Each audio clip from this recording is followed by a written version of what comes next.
तो अब next indicator की तरफ चलते हैं, इंडिकेटर नंबर 31। ये बात कर रहा है एप्रोप्रिएट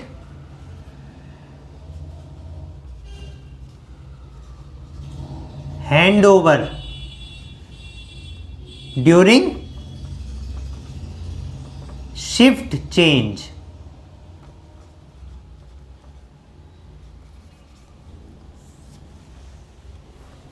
तो शिफ्ट चेंज से तो आप समझ लीजिए कि ये जो इंडिकेटर है ये पर शिफ्ट आपको निकालना है, ठीक है। इसकी जो यूनिट है, मतलब हमें डेटा क्या निकालना है, वो हमको परसेंटेज में निकालना है, मंथली डेटा कैप्चर करना है, लेकिन ये ध्यान रखना है कि ये पर पेशेंट पर शिफ्ट इंडिकेटर का डेटा हमको कैप्चर करना है। तो फॉर्मूला क्या है? सो फॉर्मूला है number of appropriate handover given divided by number of handover opportunities multiplied by 100। सो कहने का मतलब ये इनएप्रोप्रिएट हैंडओवर क्या है? एप्रोप्रिएट हैंडओवर को ही हमको यहां पर कैप्चर करना है। इनएप्रोप्रिएट का मतलब है कि हैंडओवर में इंपॉर्टेंट एस्पेक्ट मिसिंग थे। जैसे हमने इस बार की बात की थी ना, सिचुएशन, बैकग्राउंड, असेसमेंट, रिकमेंडेशन, आई से हो गया आपका। अगर इस बार करते हैं तो उसको आइडेंटिफिकेशन। तो अगर वो एस्पेक्ट कोई मिसिंग है आपके हैंडओवर में तो वो हैंडओवर आपका एप्रोप्रिएट नहीं है। तो उस डेटा को आप कैप्चर करेंगे इनएप्रोप्रिएट वाले को और एप्रोप्रिएट वाले को, ये देखेंगे कितने एप्रोप्रिएट हुए कितने इनएप्रोप्रिएट हुए। तो इसीलिए अपॉर्चुनिटीज आप देखेंगे कि कितनी अपॉर्चुनिटीज थी। अब इसमें शिफ्ट वाइज करना है, ये तो आपको क्लियर हो गया कि मॉर्निंग की शिफ्ट का अलग, इवनिंग का अलग, नाइट का अलग। ये भी समझ लीजिए कि इंडिकेटर सेपरेटली आपको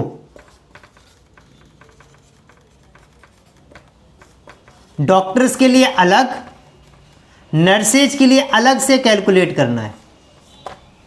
मीन्स डॉक्टर्स का हैंडओवर पार्ट में कितनी लेक्यूनाज है या कंप्लायंस रेट अच्छी है, इसका डेटा आप अलग से कैप्चर करेंगे, अलग से प्रेजेंट करेंगे।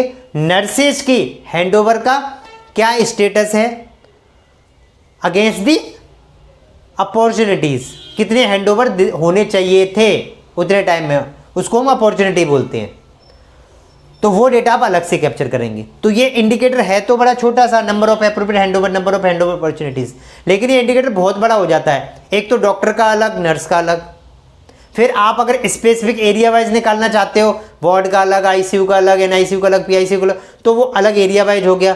फिर डॉक्टर नर्सेज का अलग होने के साथ साथ पर शिफ्ट भी निकालना है, मॉर्निंग का अलग, इवनिंग का अलग, नाइट का अलग, जो भी आपकी शिफ्ट है उस शिफ्ट के हिसाब से आपको वो डेटा भी कैप्चर करना है। तो ये इंडिकेटर इस तरीके से थोड़ा बड़ा हो जाता है, लेकिन ये बहुत इंपॉर्टेंट एस्पेक्ट है, क्योंकि कोई भी इंपॉर्टेंट कम्युनिकेशन अगर पेशेंट को कम्युनिकेट नहीं हुई तो प्रॉब्लम हो सकती है। इसलिए इसका डेटा कैप्चर करना बहुत जरूरी है, और जहां पर भी डेफिशिएंसी है वहां पर प्रॉपर आरसीए कापा लेने की जरूरत है।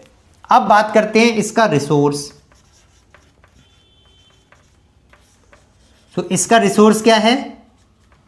आपका हैंडओवर रजिस्टर, डॉक्टर का, नर्सेज का। तो जो आपका हैंडओवर रजिस्टर है, अगर आप पेपर पे देते हैं, अगर आप सिस्टम में लिखते हैं, एक्सेल सीट बनाते हैं, तो वो आपकी एक्सेल सीट हैंडओवर रिकॉर्ड जो है वो आपका रिसोर्स बन जाएगा। उससे पता लगेगा पर पेशेंट आपका हैंडओवर हुआ है या नहीं हुआ है। तो पर पेशेंट पर शिफ्ट, ये इंडिकेटर में स्पेशली डिफाइन किया गया कि पर पेशेंट मतलब किसी भी पेशेंट को छोड़ना नहीं है। और हैंडओवर कैसे दिया जाता है? पेशेंट की साइड पर, ये नहीं कि वहां पर बैठ के और हैंडओवर दे दिया, इसका ये, इसका ये, इसका ये, साइड पे। इसीलिए पर पेशेंट पर शिफ्ट की बात की गई है। तो रिसोर्स हो गया आपका हैंडओवर रजिस्टर, बेंचमार्क। अब बेंचमार्क वही मैं बात करूंगा कि आपके यहाँ सिचुएशन क्या है, पहले इसको समझ लीजिए। आपके यहाँ हो सकता है हैंडओवर होता ही ना हो, रजिस्टर ही ना मेंटेन हो, आप जीरो पे हो, तो क्या आप बेंचमार्क रखोगे? तो सबसे पहले तो आप उसको करिए, और अगर आपके यहाँ होता है तो फिर आप उसको देखिए कि हमारा स्टेटस क्या है, उसके हिसाब से आप बेंचमार्क बना लीजिए। डेफिनेटली बेंचमार्क आपकी 100 तक तो पहुंचनी चाहिए धीरे धीरे करके, लेकिन फेजेज में अगर आपके यहाँ 80 है तो आप 85 रखो, फिर 90 करो, इस स्टेप से करके इंप्रूव करो। हैंडओवर तो प्रॉपर होना ही चाहिए। ठीक है, इस इंडिकेटर में कोई डाउट? चलिए